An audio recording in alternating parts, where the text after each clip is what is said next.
Do you want to know what it is? You can see it when you look out your window or when you turn on your television. You can feel it when you go to work, when you go to church, when you pay your taxes. It is the world that has been pulled over your eyes to blind you from the truth. What truth? Once upon a time, we used gold, or paper that represented safely stored gold, as money. It worked well for thousands of years, partly because gold is independent, and partly because it keeps its purchasing power. An ounce of gold buys you as much food, clothing, and energy as it did 50, or 150, or 1,550 years ago. Compare that to modern money, which seems to buy you less and less each year. 100 years ago, when the Federal Reserve Bank was formed, $1 would buy you this much oil. 50 years ago, it bought you this much. Now, it buys you this much. That's not very much, is it? In fact, in the 100 years since the Federal Reserve Bank was formed to protect the currency, the purchasing power of the dollar has fallen by this much. Why did governments stop using gold?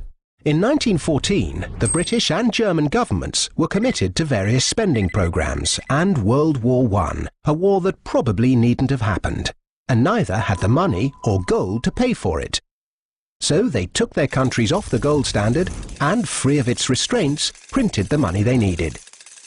In 1971, the American government was committed to various spending programs and Vietnam, a war that probably needn't have happened. And it didn't have the money or gold to pay for it, so it took America off the gold standard and, free of its restraints, printed the money it needed. Sound familiar? If governments didn't have the power to run up deficits, these wars could never have happened. There wasn't the gold to pay for them. The bill is eventually paid by the people through the stealth tax that is currency devaluation by inflation. Now the world operates under a system of money and credit known as fiat.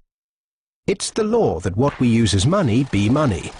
The government and its banking agencies have the power to issue money, but no one else may do so.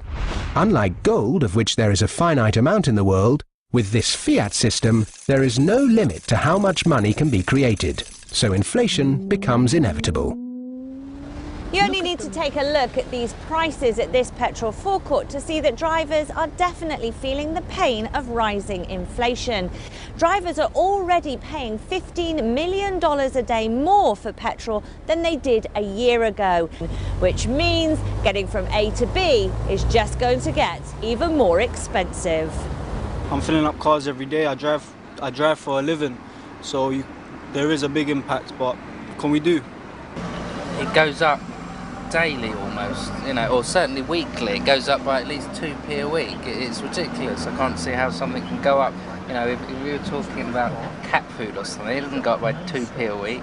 The price of produce in China is rising so quickly that everyday items like an apple or a bag of carrots have become too expensive for average Chinese people living on small salaries.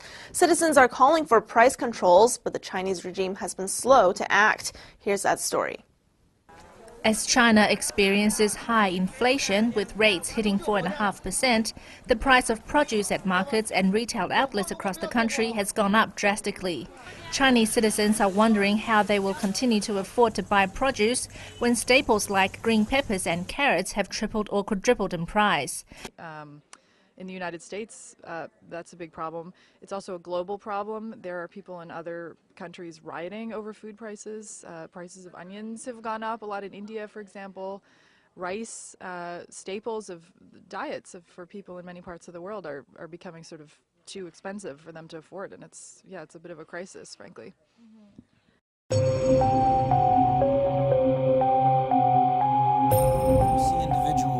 Very concerned about inflation in the developing world, less concerned in the developed world, partially because we don't feel it as fast as the developing world does, but they're making tracks in the direction of gold and silver.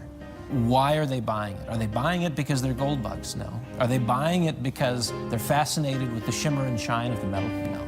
They're buying it as an antidote to poison. Indians have always bought gold for two reasons: adornment, which is for cultural, festive or weddings. Along with that, on the back of the mind, they have an investment value for it.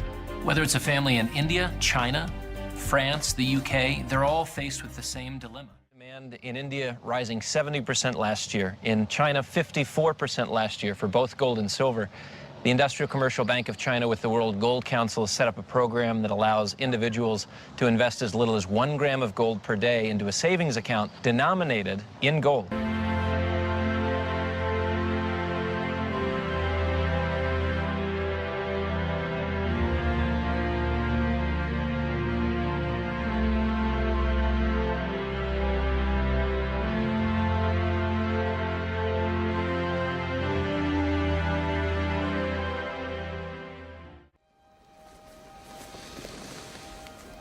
This is your last chance. After this, there is no turning back. You take the blue pill, the story ends. You wake up in your bed and believe whatever you want to believe. You take the red pill, you stay in Wonderland, and I show you how deep the rabbit hole goes.